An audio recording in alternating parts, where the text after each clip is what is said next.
So we have Jaws as the ultimate shark movie. At the other end of the scale, we have the Sharknadoes. I think they're currently on 6. Dangerous Animals is a movie about my newly found fear of those ancient grey creatures, and my original fear of actual people. Thanks, movie. Let's review Dangerous Animals. So welcome to the Film Podcast. What am I doing? Well, I've just been to see Dangerous Animals, and that is a movie about sharks and loonies and the sea and various other things to do with all of that. Why did I go and see it? Why not something like Ballerina? Because that's out this week. Not on this channel. We don't do that sort of thing. Well, sometimes we do. Whatever. But we didn't go and see Ballerina. We went to see Dangerous Animals. And there was a little bit of a buzz about this film. Some of the stuff that I've accidentally heard about this movie from various people on YouTube, on Facebook, and various other social medias. The buzz is that this is a pretty good film. And I've got to agree. In fact, I'll go one further and say it's quite an enjoyable piece of work, this. It does have some things I need to make you aware of. Let's do an initial reaction, but let's go home first. And let's talk about Dangerous Animals while we're on our way back. We've had to come to a different cinema today because the cinema that I normally go to has closed down, which is very unfortunate. It's literally closed down. It no longer exists anymore. It's just a load of closed cinema screens with no one in there, which is a real shame, to be honest with you. But you know what? Who cares? Because we got to see Dangerous Animals. I mean, I feel cinematically nourished. And that is a good thing. It's a good thing. I made the comparison, or I spoke about the comparisons between Jaws and Sharknado. Any film that features those dead-eyed creatures, you've got to make those comparisons, right? Because, everyone knows Jaws. And Jaws is a tense film, and it's very gentle in the way that it tells its story, and it lets the tension build up, which is why it's considered like a masterpiece. And it's 50 years old this year as well, by the way. And it's a great thing because, who doesn't love Jaws? And then at the other end of the scale, you've got Sharknado, which is completely insane, crazy, bonkers shark film. And this one is a little bit more Jaws than Sharknado. It does have an absolutely spectacular go at building tension, at creating a scenario with its characters where you just go, shit, there is nowhere to run here. Nowhere to run. And that I kind of liked it and hated it at the same time. Essentially, it's a masterclass in tension building. Jai Courtney, he plays Tucker. And Tucker's a nice guy. Tucker's a lovely guy. He's a nice guy. He's a guy who knows a lot about sharks. He knows a lot about the sea.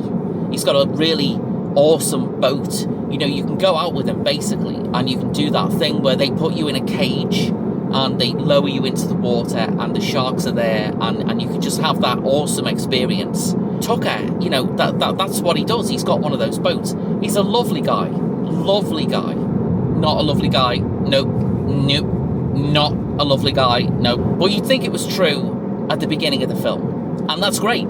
False sense of security right there. So it's described as a survival horror film. That's what it's described as. And I can kind of get on board with that. Definitely. The trailer for this film is very good. Or if you're not going to be sitting in a cinema watching the trailer, then maybe watch half of it. Because you shouldn't spoil this, really. I don't think you should spoil this at all. I'm not going to do a spoiler review for this because you should just go and see this because it's good. I guess you could say our lead character, she's called Zephyr. Zephyr is a girl boss, but she's not a girl boss for the sake of it. She's a girl boss because she's been through shit that we don't find out about. It doesn't give us that backstory thing, but it gives us enough for us to think, I wonder what happened to this girl. I wonder why she's so hard, why she's so detached, and why she just wants to be alone. But it doesn't spell any of that out. So it gives us just enough for us to be kind of, oh, okay, right. Well, I can kind of understand her. I can kind of understand what she's about. But at the same time, she's not 100% sympathetic character neither. You know what I mean? Our victim is a little more than what you'd bargain for if you were a sadistic, insane shark-loving lunatic killer. Let's put it that way. And I think the way that we get introduced to the main character is really well done, because we get to see pretty much instantly that she's tough. She's got some issues, I guess. None of it is obnoxiously thrown in the face. You know what I mean? It's not. The reason why I'm saying that is because the men amongst us would always go, oh God, yeah, it's another, we need a man to save the day, blah, blah, blah. Complex main character with some flaws and a story and all of this stuff. Zephyr's played by Hassie Harrison. She does a damn good job as the lead character in this film. It's brilliant, super, awesome. This is why I love movies. This is the reason why I love movies. Something that hasn't had millions and millions and millions of dollars just thrown at it because of a big star or a big director or a big studio's just gone, oh yeah, let's do that, or it's a franchise. I mean, none of that stuff. Again, another original story, another original film that uses a lot of influences from, I mentioned Jaws, and there's a lot of Jaws going on. Not necessarily sharky things, more like the tension and the sort of that kind of thing. A good reference to this is Saw. I think if you mix Jaws with Saw, I think you'd get this. This is kind of what you'd get. The first Saw film is, surprisingly for me, is a very tense, claustrophobic and scary film, and it's scary because of that claustrophobicness. And I think this is the same. This has got that same vibe to it. As I say, it's not as gruesome as Saw is, but it's certainly got that feeling about it. It's got that griminess about it, All the locations on the boat are all a little bit grubby and a little bit sweaty and horrible, kind of like in Saw. One of the other interesting things about this is it's set and filmed in Australia. I went to see a film called The Surfer a few weeks ago, which has got Nicolas Cage in. And again, that was filmed and set in Australia as well. And it's like, what's going on? What? Australia? Why? But why the hell not? The settings and the whole vibe of this is pretty cool and pretty awesome. For a film about a surfer, because our main character is a surfer, we don't really see much surfing at all. We hardly see any surfing, because we mostly see fucking lunatics running around a boat. Our resident lunatic, Jai Courtney, or Tucker, as he's known to his friends, he is a nutter. He is a nutter. Jai Courtney, he plays him with this look in his eye that's just like, I'm a fucking loony. Everything else about him is a nice, pleasant, oh yeah, super, you can have a great time kind of thing, but he's a nutter, and you can see it in his eyes. Jai Courtney plays this character superbly. There's another guy in this, and he's called Moses, and he's played by Josh Houston. And I don't think I've ever seen him in anything before. And if I have seen him in something, then I can't remember what I've seen him in, but he's great as well. He's the love interest. I mean, all the very sparse amount of characters in this, they all have a terrible time. Even the main bad guy, even Jai Courtney himself, even Tucker, has a fucking awful time in trying to do what he needs to do. I love the balance between the tongue-in-cheek and the harrowingness of it. There's a particular scene in it which features an absolutely shocking death, and it's not shocking because of how gruesome it is, because it's actually not that bad. I mean, it is, but it isn't, if you know what I'm saying. It's not outright like throw up in the aisles kind of thing. It's still horrible, but you don't see very much. It's horrific because of who it happens to and the stuff that is said and that kind of thing. And it had me squirming in my seat, and it had me thinking, oh no, please no. If it can do that, right, if it can just do a character that we don't really know that much, but we have utter sympathy for, it's got to be proof that this film's working on an emotional level, but also on a what the fuck level, Superb. As always, I just come out of there, I'm looking back on it, and I'm enjoying everything that I'm seeing in the head there. I'm enjoying everything. if you're a die-hard horror film fan, I think you'll enjoy this as well. I think you'll enjoy the sadisticness of it.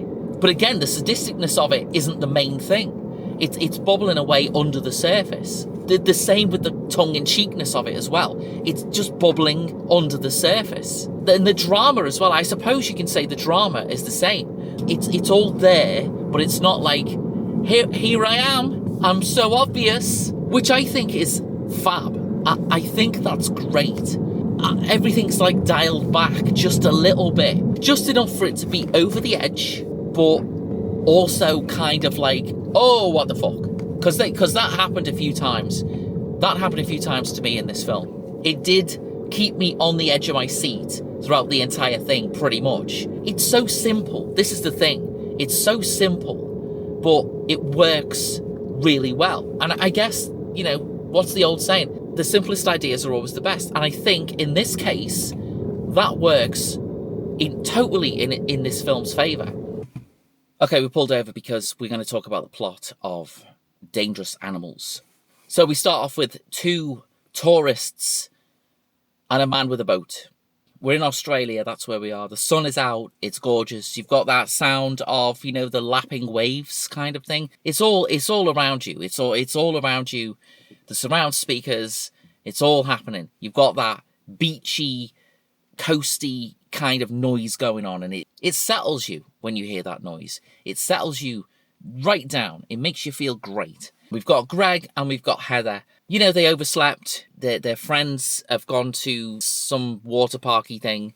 They've been left behind. So they basically decide, let's go diving with sharks in this cagey thing. So the man who owns the boat is called Tucker, and he's played by Jai Courtney. I mentioned that earlier, of course, but, you know, he's got this thing for sharks, always going on about the fact that they are nature's finest creation, you know, and I can kind of agree with that. I mean, they kind of are.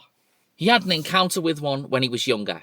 It's driven his fascination with sharks. It's driven his fascination with, you know, learning more about them and doing his job, which is taking tourists on shark tours, doing the cagey thing that I've just talked about.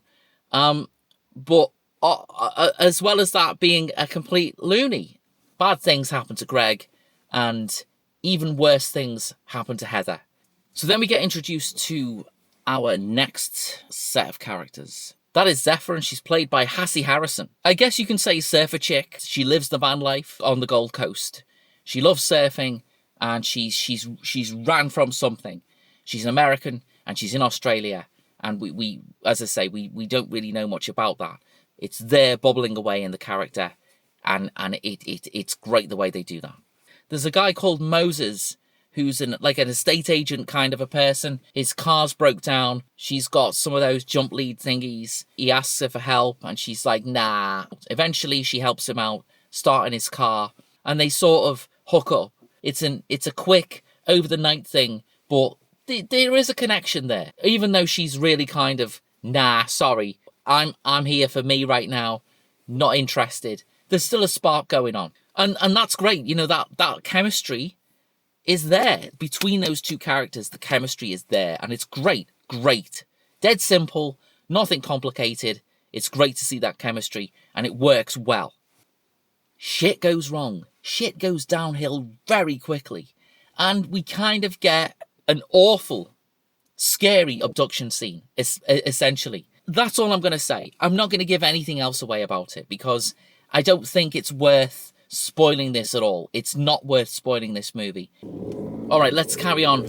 I mean, this film is edgy. I mean, it is. It's pretty edgy, and it's tense, and it's horrific. It's also a little bit fun. It's got a real perfect balance about it. One other thing about this that stood out to me is the soundtrack. The soundtrack is great. It's got the traditional, you know, score and all of that kind of thing, but the music in it is great. I mean, it's great. Straight onto Spotify and check out the soundtrack for this. It's got some great tunes on there, some really good music on there. So Dangerous Animals is directed by Sean Byrne, and I've got to admit, I haven't seen any of his other films before.